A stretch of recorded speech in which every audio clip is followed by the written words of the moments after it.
In 1975, he directed Jaws. In 1978, he directed Close Encounters of the Third Kind. In 1981, he directed Raiders of the Lost Ark. And now, Stephen Spielberg brings us E.T. The Extra Terrestrial. E.T. was on my mind maybe for 15, 20 years. Perhaps for a number of years, somewhat subconsciously, as a fantasy of mine, as a way to, to make myself feel less lonely in my life. And also, it was a childhood fantasy to tell the story of a best friend and a special friend who rescues a young boy from the sadness of a divorce. So E.T. sort of came about in stages for me. I was the writer, and then I became the associate producer on the movie, and I think the main reason I was associate producer is so that I would feel obliged to show up every day, which I probably would have done anyway. But I was lucky enough to be involved with many different aspects of the movie as it went along, including the shooting, of course. But in pre-production, I got to sit in on the casting, meet all the children. I'm keeping him. What is it?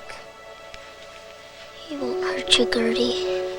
I was in town, and I had done 2 other things before that. And I was doing post-production work on one of these projects, and didn't really even have an agent. And somehow I got this meeting set up and went in for an audition. Can't take him. Well, I'm afraid I have to, son. Can't take him away, he's mine! But it's not my choice. The president asked me to come here and get him. I don't care what the president says, he's my best friend! And you can't take him away! Everybody in the room was in tears.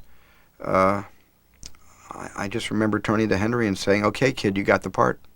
"Okay, kid, you got the job." At first, he really just wants to meet you and get to know you, and I was so happy to have a grown-up that would listen to me talk, and he believed in my stories, and he loved them, and it made me feel so good and alive. She's 6 years old, and she told me that she's going to do a 20-city tour in America with her punk rock band. And then she kept making up stories, and they got bigger and bigger and bigger and wilder, and she just blew me away. I mean, there was no second choice. I mean, Drew Barrymore was the first choice for this part. You can't tell. Not even Mom. Why not? Because, grown-ups can't see him. Only little kids can see him. Give me a break. Actually, interviewing with him was really good because he was saying, what do you like to do? And I said, ride bikes and, play Dungeons and Dragons. And he said, well, that's in the movie. And it was just a real natural, relaxing interview. Well, I thought Robert was just a really good actor. He had stage experience. He was the most professional of all the kids. And he was the one that really, was the anchor because he had worked and he had been in front of people before acting, and he was real solid.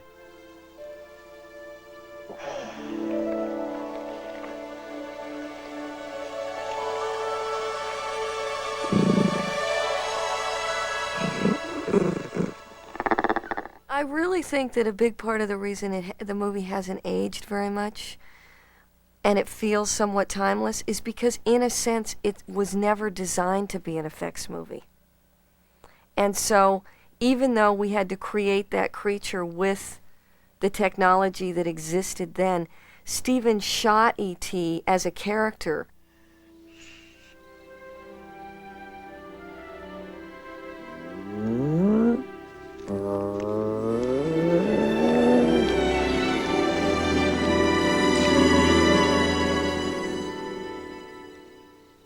It first started with myself and Carlo Rambaldi working directly with Stephen, doing drawings of E.T.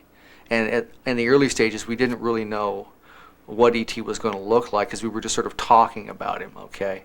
I think that we actually, at some point fairly early on, had set down some ground rules. That is that E.T. isn't the monster. As I remember saying to Carlo, here's some pictures of Albert Einstein, Ernest Hemingway, and Carl Sandburg. I love their eyes. Can we make E.T.'s eyes as frivolous and also wizened and as sad as those three icons. The thing I really remember very specifically working with Stephen was actually going into his office and he's having all these books and saying, here, those are neat eyes, that's a neat mouth, look at this person. And I mean, they were really interesting because they would be some very, very, very old people. And you'd get these very old wizened eyes and stuff. And he would say, yeah, he said, you see that? That's nice. The way we worked with this stuff is Carlo and I would go away for a day or two. And we would just draw a lot of stuff. We would just basically shotgun. And then we would go back to Stephen's office and we would basically pin the stuff up on the wall. And then Stephen would look at them and say, well, you know, I like that, or I like a bit of this, or that's an interesting nose, or whatever. Carl did a number of versions in clay, and I stood over Carlo and worked with him. I'm not an artist, so I didn't touch the clay, but I would say too scary, too Disney, too sweet. And finally, this creature did emerge from clay after a couple of weeks that was E.T., that became E.T.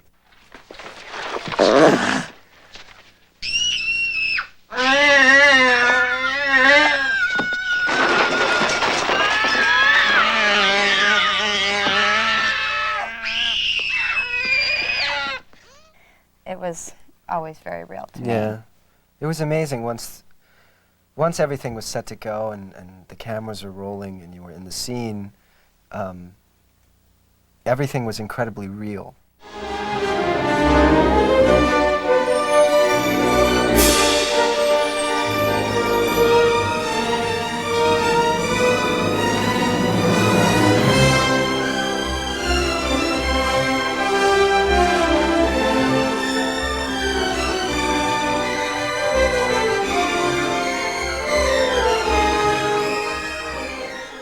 He is the cutest alien I have ever met and seen.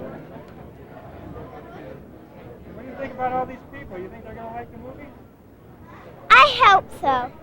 We were really young and our whole lives changed and we couldn't go anywhere and all of a sudden you couldn't eat a meal without somebody coming up to you, and trying to embrace life on that level I think was hard being as young as we were, but I know that we did it really well, which is really cool. I don't know how much it changed me because I've never lived without having done it, So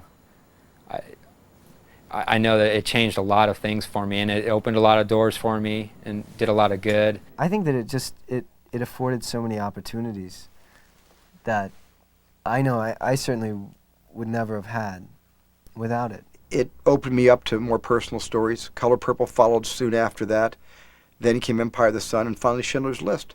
It was, in a way, a ladder on a course of a kind of personal movie about human characters and human exploits and the human condition, as opposed to the other movies, which are much more, adventures and films like Jaws and the Raiders films and Jurassic Park. So my career sort of gone, on two different roads that parallel one another. There's this kind of film, there's that kind of film. And I think E.T. gave me the courage to start creating that kind of film.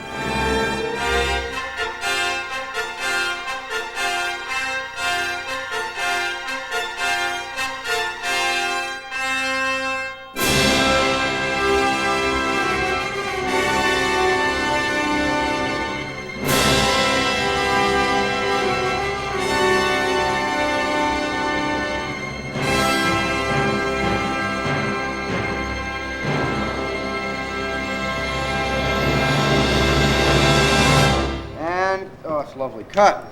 Beautiful. Beautiful. Lovely. Like that.